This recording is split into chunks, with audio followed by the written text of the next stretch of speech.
올림푸스의 12신이라는 개념이 있습니다. 근데 사실은 뭐 이게 그 중요한 건 아닙니다. 10이라는 숫자는 이 지역에 흔히 쓰는 숫자죠.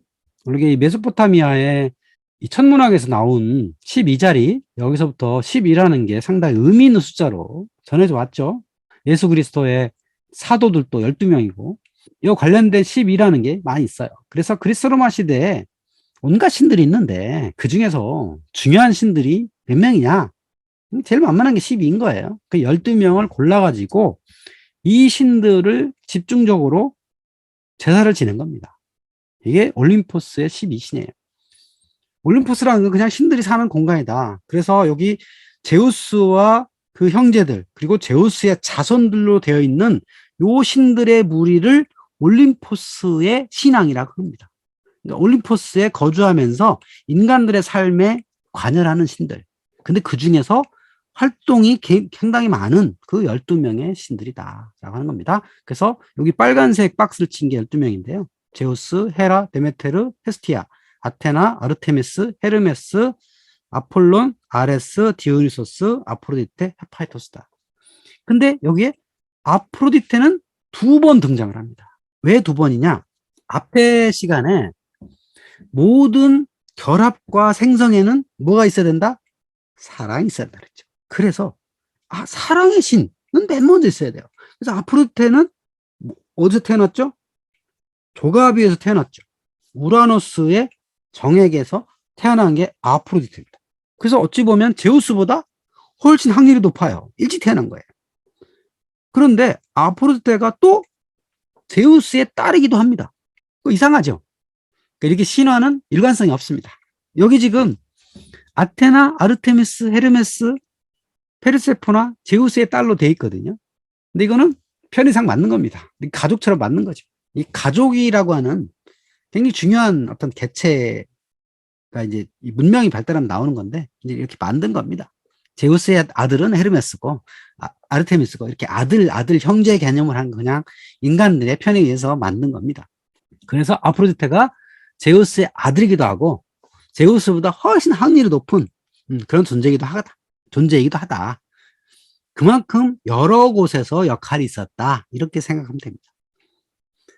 자, 그러면 이제 아버지 제우스를 조금 더 들어가 보죠. 제우스. 흔히 제우스를 아버지 제우스라고 불렀어요. 제우스 파테르. 아버지 제우스. 신과 인간의 아버지다. 아버지 제우스다. 가정, 사회 기강의 아버지다. 기후와 풍년의 신이었다. 제우스 갖고 있는 무기 뭐랬죠? 번개, 천둥, 비, 우레. 비가 내리고 천둥이 친다. 이건 굉장히 고마운 거죠. 그러니까 인간한테 제일 필요한 거. 기후, 풍년. 또 지혜와 예언의 신이기도 합니다. 어떤 지혜를 주어야 될까요? 인간한테 가장 좋은 지혜가 뭘까요? 전쟁에서 이기는 겁니다. 가장 좋은 예언이 뭘까요? 전쟁에서 이기는 겁니다. 그러니까 전쟁에서 이기게 해달라고 제사를 지내야 되겠죠. 신전 앞에서 동물 뼈를 태워서 제우스한테 바치고 그 연기를 보고 점을 칩니다. 이게 옛날에 있었던 거예요. 인간 군주의 권위를 위한 후계자 양선. 이게 굉장히 중요하죠. 자식을 많이 만드는 존재로서 제우스가 있었습니다. 가장 유명한 제우스의 제사, 제우스에 바치는 제사가 뭐였을까요? 그게 올림픽이었습니다.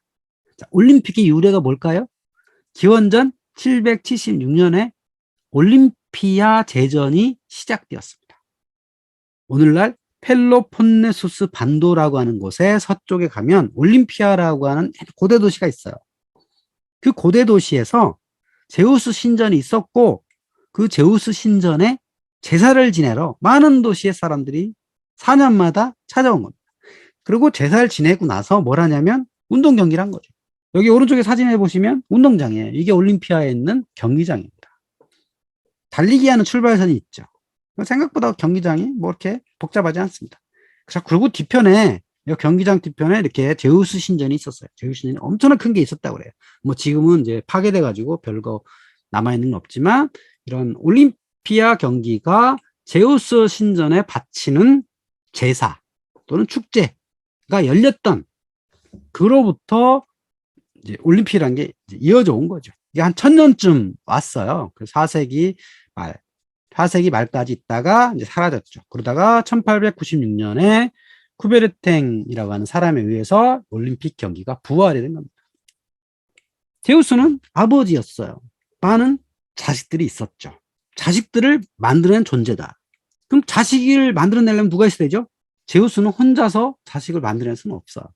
당연히 남녀가 결합을 해서 자식이 탄생해야 되겠죠. 이게 인간 세상에, 신들의 세상에서도 기본 원리입니다. 그러니까 여인이 또 있어야 되죠. 여신.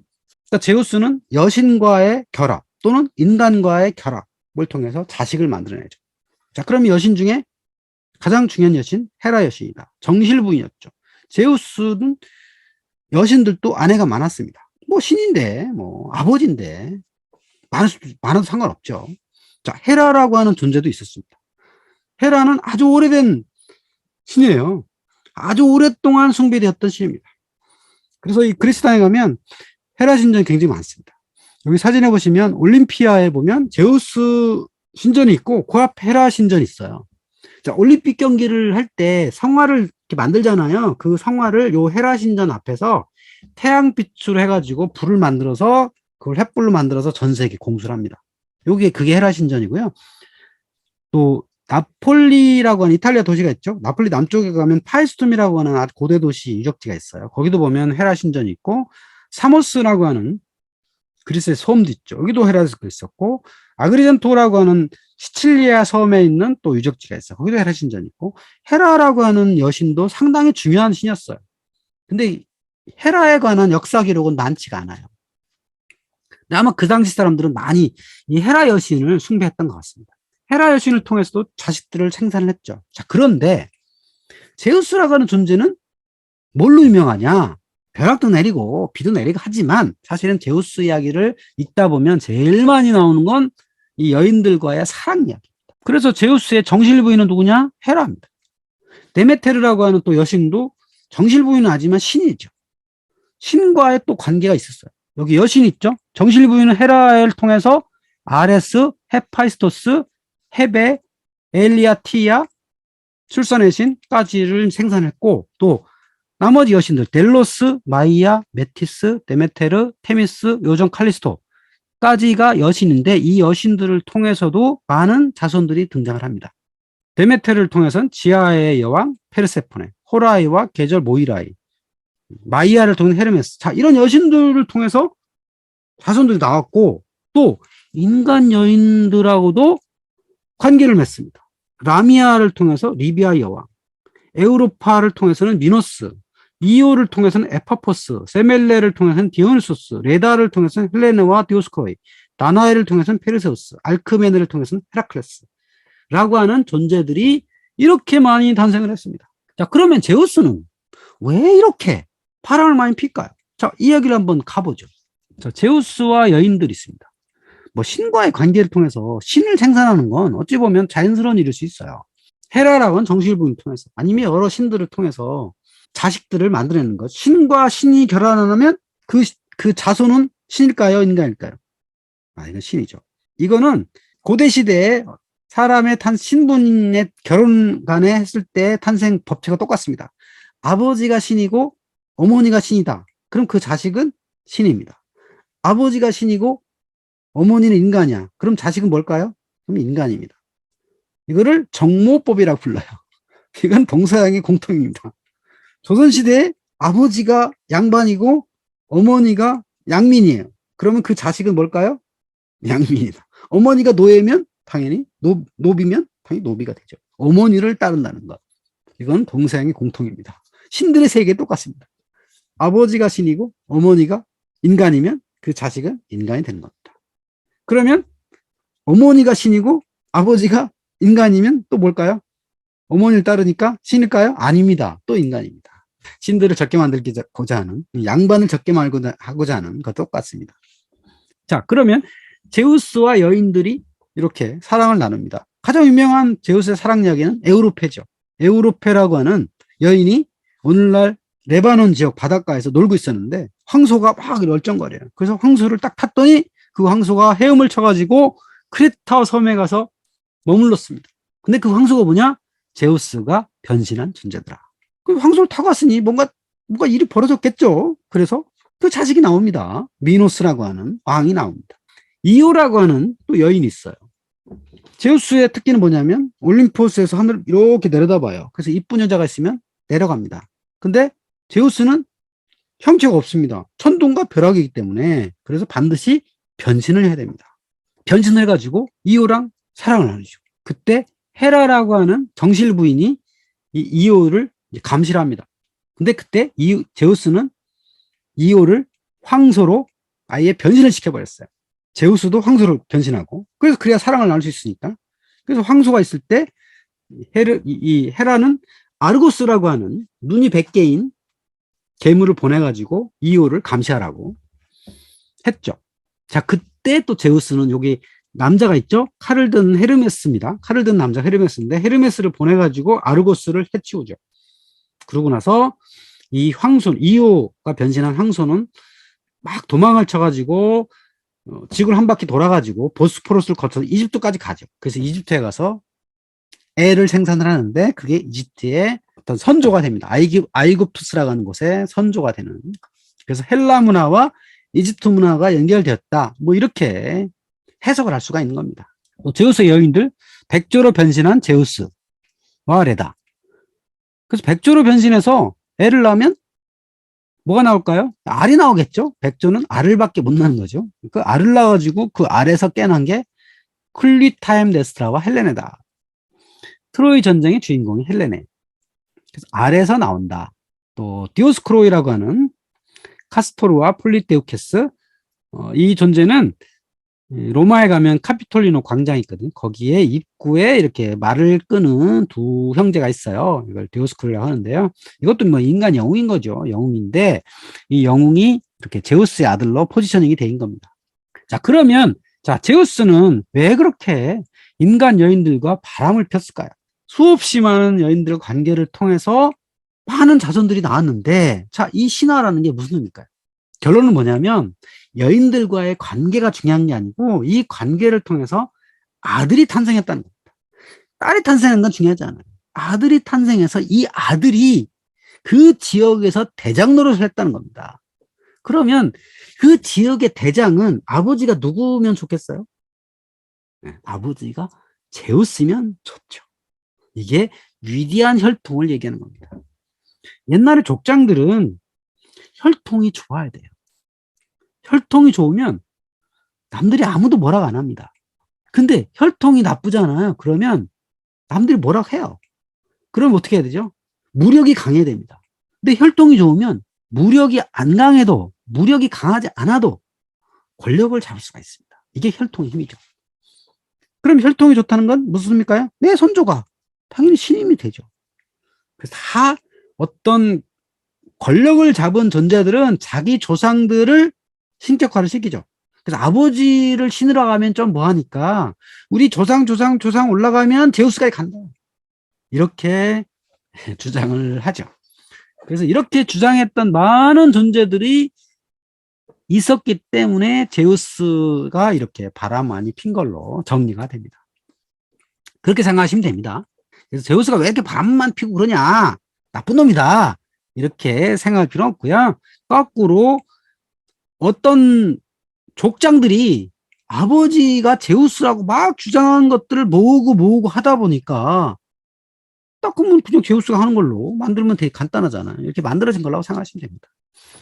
자, 제우스 형제 중에 포세이돈 있죠. 포세이돈은 바다를 담당을 하죠. 그래서 항해를 하는 사람들이 포세이돈 신한테 제사를 가끔 드려야 돼요. 그래서 폭풍을 만나지 않도록 이렇게 하는 거죠. 그래서 신전이 만들어지고 포세이돈 신전이 그렇게 많지는 않지만 그래도 여기저기가 있어요. 특히 포세이돈 신전은 바닷가에 주로 있죠. 당연히 바다가 보이는 곳에 바다가 안전해야지 폭풍우가 안 일어나야지 항해를 할 수 있으니까 그래서 이런 포세이돈 신전의 의미도 있는 거죠.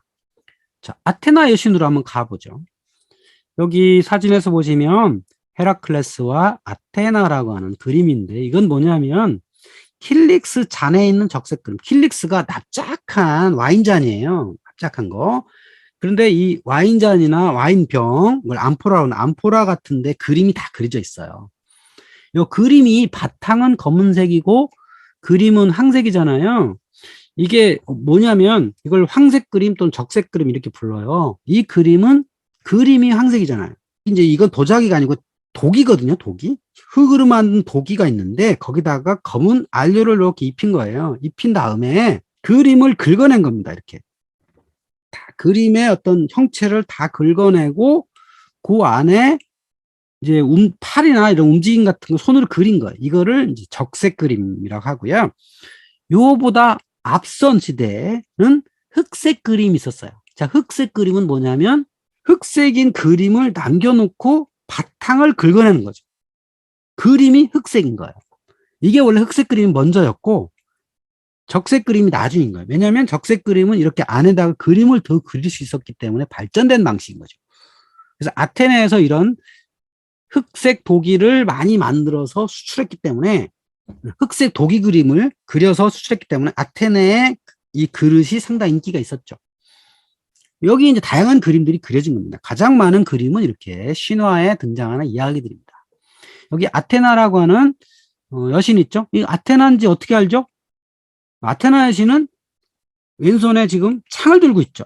그리고 뒤편에 뭐가 있죠? 투구가 있죠. 아, 그래서 창을 들고 있고 투구가 있다. 이건 아테나인 거고요.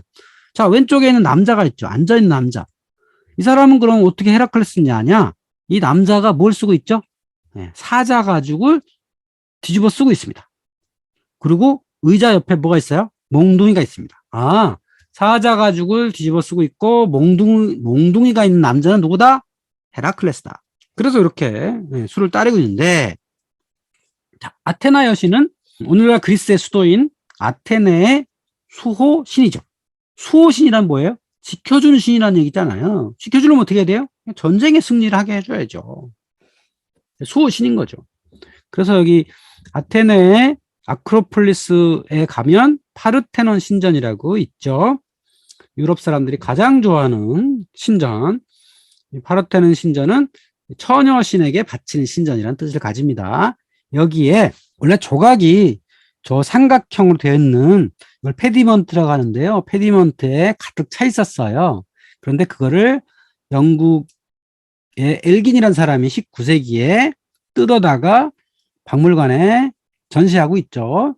혹시 이 박물관은 대형 박물관이라고 부르지 않고요. 영국 박물관이라고 부르시면 됩니다. 대형 박물관은 없어요. 네, 그냥 영국 박물관입니다. 브리티시 뮤지엄입니다. 이 브리티시 뮤지엄에 파르테논 마블이 이렇게 있는데요. 그것을 한번 복원을 해봤더니 이러이러한 그림 형태더라. 이게 일종의 스토리인 거죠. 자, 그러니까 동쪽 박공, 동쪽 페디먼트에는 이렇게 삼각형 형태로 완전한 그림이 있었다. 그래서 맨 위에 그림을 보시면 가운데에 어떤 남자가 앉아 있고 가운데 날개 달린 뭐 천사 같은 게 있고 그 옆에 왼손에 방패를 들고 오른손에 창을 든 여자가 있죠. 이게 수호신을 결정하기 위한 어떤 행위였던 거예요. 자, 아테네라고 하는 도시에 수호신을 누구로 할 거냐? 경쟁이 있던 거예요. 자, 요 밑에 그 아래에 보시면 조금 더 확대된 그림이 있습니다. 그러니까 맨 위에 동쪽 박궁에는 아테네라고 하는 여신이 탄생하는 장면이 이렇게 있는 거예요. 아테네라는 여신은 원래 메티스라고 하는 여신한테 잉태가 됐는데 제우스의 아이로 잉태가 되었는데 제우스는 아들이 태어나면 또 자기를 밀어내고 그 아들이 내 자리를 차지할까봐 이걸 못 낳게 한 거예요. 그래서 메티스라는 여신을 작게 만들어 삼켜버렸어요. 뭐 신이니까 다 가능하죠. 그랬는데 어느 날 갑자기 머리가 아파서 머리를 도끼로 깼더니 헤파이스토스라고 하는 대장장이한테 시켜가지고 머리를 깼더니 머리에서 통째로 태어났다더라. 갑옷 다 입고 창을 들은 방패 들은 신이 태어났다. 그게 아테나예요. 요게 동쪽 박궁에 있는 요 장면이고요. 그 서쪽 박궁에 있는 장면은 아테나와 포세이돈이 폴리스 아테네의 수호신을 결정하는 장면입니다. 자, 여기 조금 더 확대된 그림인데요. 여기 벌거벗은 남자가 있죠. 이 남자는 삼지창을 들고 있잖아요. 그러니까 포세이돈인 걸 알 수 있죠. 포세이돈은 삼지창을 가지고 바위를 쳐서 물을 제공했다. 그리고 오른손에 창을 들고 왼손에 방패를 든 여신은 올리브 나무를 제공했다. 뒤에 나무가 있죠. 그래가지고 시민들은 올리브 나무가 더 가치 있다. 뭐 그래서 이렇게 수호신으로 아테나 이 여신을 결정이 됐다라는 스토리가 이렇게 조각으로 만들어진 거죠. 그래서 아테나의 여신이라는 이렇게 아테나란 도시도 물론 아테나 여신에서 따온 거죠. 그래가지고 수호신이 결정이 됐다. 그런데 이 아테나 여신은 상징으로 뭐냐? 아까 방패, 창 그거예요. 자, 그럼 방패는 어떤 방패냐? 아테나 여신이 들고 있는 방패를 아이기스 방패라고 합니다. 아이기스 방패는 원래 누가 갖고 있었죠? 아버지 제우스가 갖고 있었습니다. 아버지 제우스가 크레타에서 성장할 때 염소 가죽으로 만든 방패가 있었죠. 나중에 혹시 여러분이 오디세이아를 한번 읽어보시면 거기에 이렇게 많이 등장을 해요. 아이기스를 가지신 분의 따님 뭐 이렇게 많이 등장을 합니다. 그 제우스의 상징은 아이기스 방패예요. 근데 그거를 딸한테 줘요. 그래서 이 아이기스를 가지신하면 아테나 여신이 되기도 하고 제우스가 되기도 하죠. 그런데 이 아이기스 방패에는 또 뭐가 있냐면 메두사의 얼굴이 있습니다. 자, 메두사는 누구냐? 얼굴에 뱀이 있어요. 메두사를 보기만 하면 돌로 바뀌는 강력한 기능이 있는 메두사의 뱀이 아이기스 방패에 박혀 있습니다. 이건 이제 뒤에 저 할 건데요. 페르세우스라고 하는 영웅이 메두사의 목을 쳐가지고 이 방패에 박아가지고 돌려줬기 때문에 아테나의 상징은 아이기스 방패가 된 거죠. 엄청나게 강력하죠. 이걸 딱 보기만 하면 돌로 바뀌니까. 이 메두사라고 하는 존재는 그게 좀 이상하잖아요. 머리에 뱀이 있다. 아니 괴물이다. 그럼 괴물이 뭐라고 그랬죠? 괴물은 나쁜 놈, 적 이런 뜻이죠. 저기 어떤 우리를 괴롭히는 적군 이거를 이제 메두사라고 생각하면 됩니다. 그래서 메두사라고 하는 존재는 아주 나쁜 존재 이렇게 생각했나 봐요. 여러분이 혹시 이스탄불에 가시면 거기 지하 저수조가 있어요. 그걸 예레바탄 사라이라고 부르는데요. 영어로는 바실리카 시스턴이라 그래요.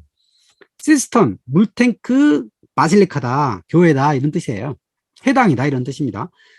거기 지하로 내려가는데 지하에 맨 안쪽에 가면 이렇게 메두사 얼굴이 기둥 밑에 이렇게 있어요. 기둥 밑에 이걸 왜 박아놨을까 싶기도 하는데요. 메두사가 뭐 좀 뭐랄까 영험한 존재여가지고 튀어나오지 말라고 이렇게 해놨을까? 이건 이제 전해진 바가 없어서 잘 모르는데 어쨌든 메두사가 이 신화 시대는 나쁜 놈의 상징 뭐 이렇게 볼 수가 있습니다.